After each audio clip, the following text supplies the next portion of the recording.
With the new hero ban pool being introduced in every game week, teams are constantly challenged to be creative in making an effective meta with the hero bans in place. Winston, Lucio, Soldier, and Sombra were announced in Week 5, and then later introduced in Week 8. This ban rotation weakened all close-range brawl and dive comps. Because of this, many teams resorted back to double shield mirrors, with Ball Diva Dive occasionally used in a few King of the Hill maps and maps like Dorado. However, the Gladiators had a different composition in mind for this week. In many maps, they ran a hybrid composition that transitioned between a semi-dive and a shield brawl. OGE transitioned between Hammond and Rhine, and Birdring would switch between Tracer and Reaper respectively. But the rest of the team locked in on Zarya, Doomfist, Brigitte, and Ana. Their plan of attack was pretty clear: give Doomfist enough resources to become an unstoppable gladiator. Zarya Bubble, heal and nano boost from Ana, and armor packs from Brigitte kept Mirror's Doom safe on deep dives, while OGE played considerably defensive as they dived in together as Hammond. The benefit of this comp was that only one or two players had to switch heroes to make different styles possible, which meant that they could stay versatile while maintaining a good ult economy. Shock also tried Reinhardt-based comps and even mirrored the LA Gladiators when versing them, but was defeated 3-1.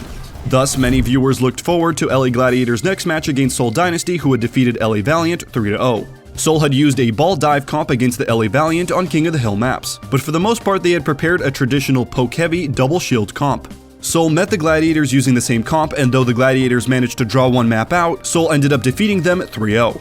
Today, we will take a look at their match on Rialto, to explain how the Seoul Dynasty composition countered the creative LA Gladiators hybrid.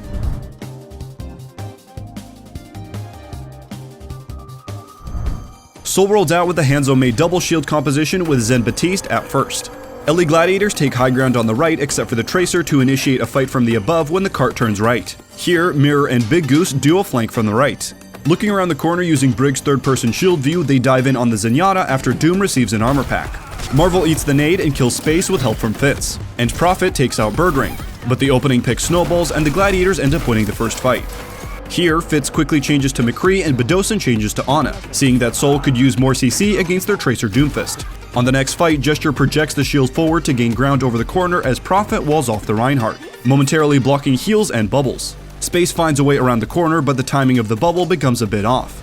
And though Mirror denies Marvel from controlling high ground, Fitz flanks from his left, almost picking off Big Goose. This in turn leads to further delaying heals going into OGE. So even though OGE makes a two-man shatter as the immortality is close to an end, they lose him as well as Birdring, who gets stunned while flanking the backline, and Seoul easily wins the fight. The Gladiators try to contest the cart before the first point is reached, but OGE gets walled off in the open early on. This Maywall delay prevents OGE from having a full shield before contesting the cart. Watch how this snowballs. Without a Lucio, they had to walk slowly all the way across the bridge, so it was already difficult for the Reinhardt to keep his shield intact before contesting. With the rally used, he pushes on desperately with only about 500 shield remaining. Gesture abuses the situation by placing Bongo to overpower the rally, while Marvel further prevents Brigitte and Zarya from advancing forward by using Gravitic Flux. As soon as the shield breaks, Gesture pulls OGE off the ledge. Space did attempt to bubble Reinhardt to save him, but it was too late. Even if the Reinhardt wasn't pulled off the ledge, there was no way that he could survive the pokes coming in from Seoul being damage boosted by the Bongo.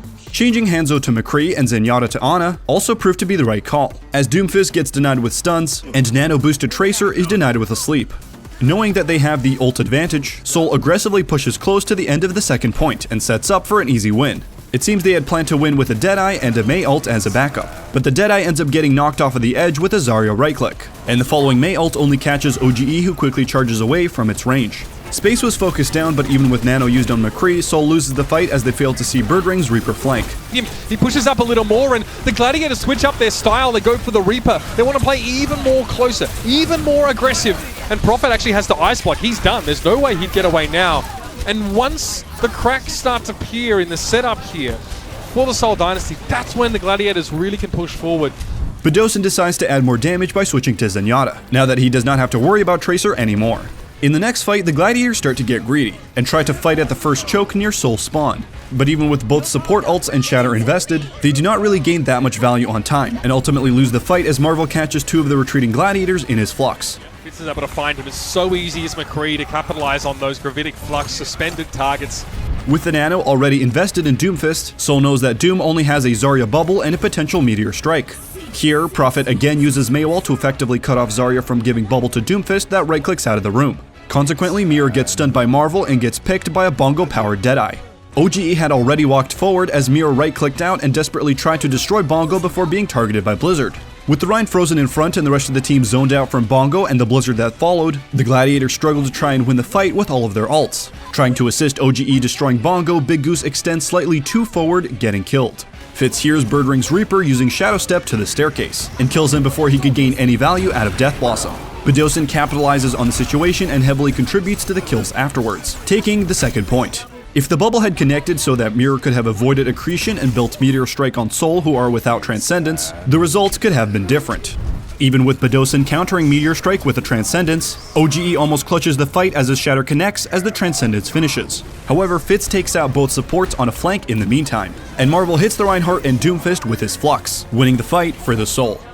From here, the Gladiators switch to double shield, but this will put their Doomfist in a very risky situation.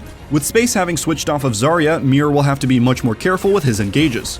In this fight, he plans to coordinate his Rocket Punch with OGE's pull for a powerful engage. As he rounds the corner, he lines himself up with the pull as he can clearly see it has attached to 2 targets. But both Batiste and Orisa manage to break the pull.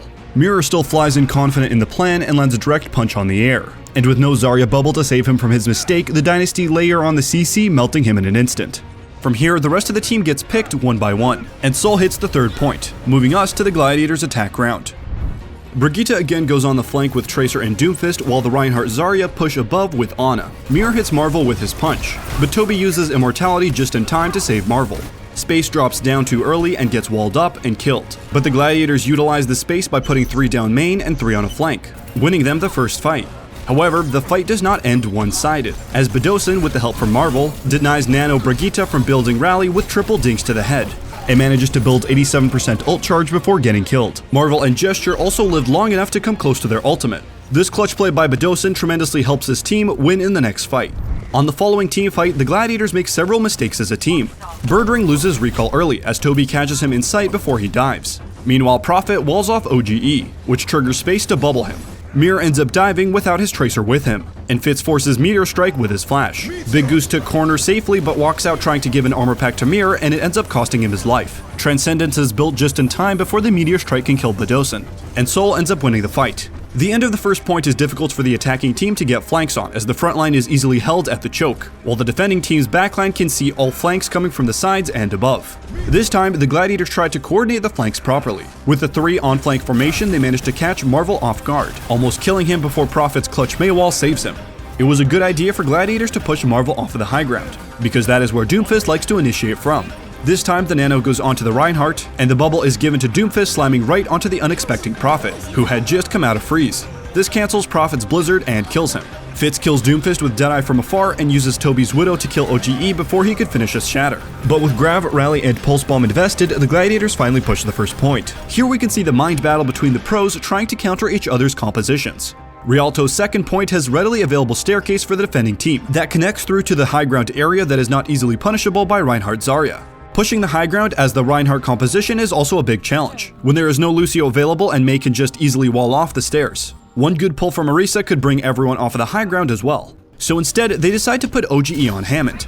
As soon as Seoul notices that they are running a Wrecking Ball, Toby swaps from Batiste to Brigitte, because his bash is an added threat to Wrecking Ball and there isn't a shield to melt down anymore. With Zenyatta Brigitte, there is no burst healing available, but Bdosin was 75% on Transcendence and they had Mei to assist in mitigating damage. Birdring then switches from Tracer to Reaper. He could have stayed on Tracer, but a Reaper serves as a flanker as well, and maybe even better in this situation as he could still pressure the tanks more effectively than a Tracer, as well as being less threatened by Brigitte. OGE positions to the right of the enemy team and hides. Taking the initiative in the fight, OGE goes for a 4-man pile drive, but is interrupted by Toby's flail. Prophet denies the enemy's push onto the staircase with his wall, and OGE survives with only a sliver of health remaining after being pulled. They re-engage, and Gesture's pull once again gets high value as it pulls both Mirror and OGE. Mirror dodges with the bubble on him, but OGE gets picked off as Marvel hits Flux onto Space. However, Space luckily lives due to his own shield and the boxes, protecting him from getting hit from the staircase. The Gravitic Flux ends up making Seoul overcommit, which allows Mirror to connect his punch, instant killing Toby.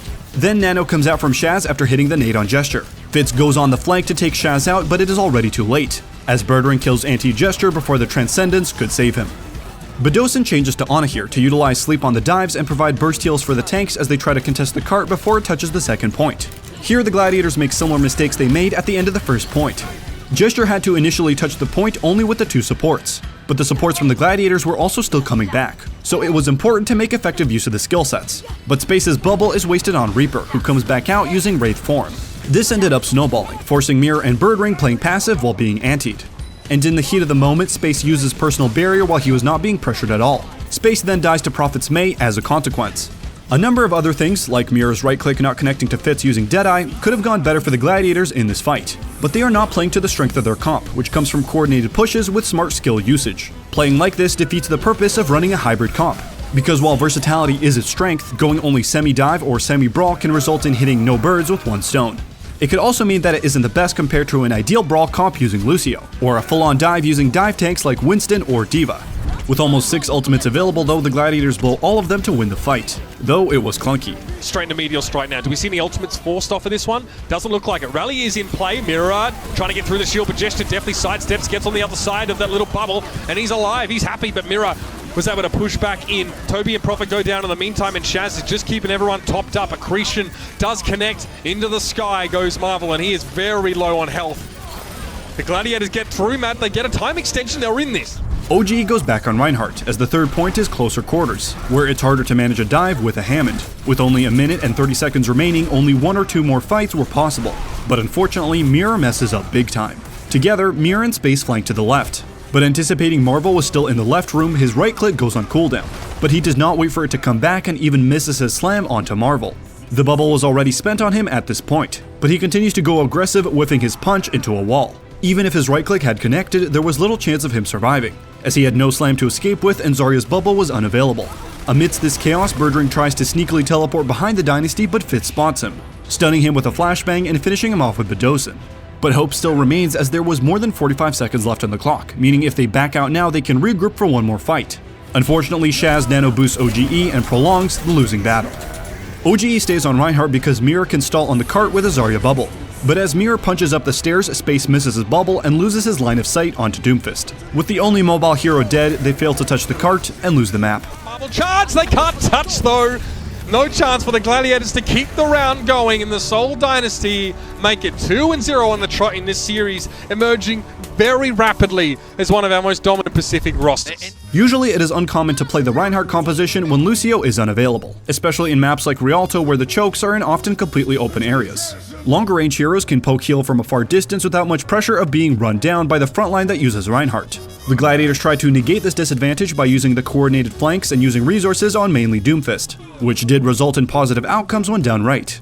However, running a hybrid comp that was aimed to hit 2 birds with 1 stone allowed only small room for errors. The tanks made personal mistakes, and the flanks and dives became less coordinated as the match continued. Seoul did not miss the chance on using the Gladiators' mistakes to their advantage, and also used crowd control skills effectively to further hinder the Gladiators' coordination.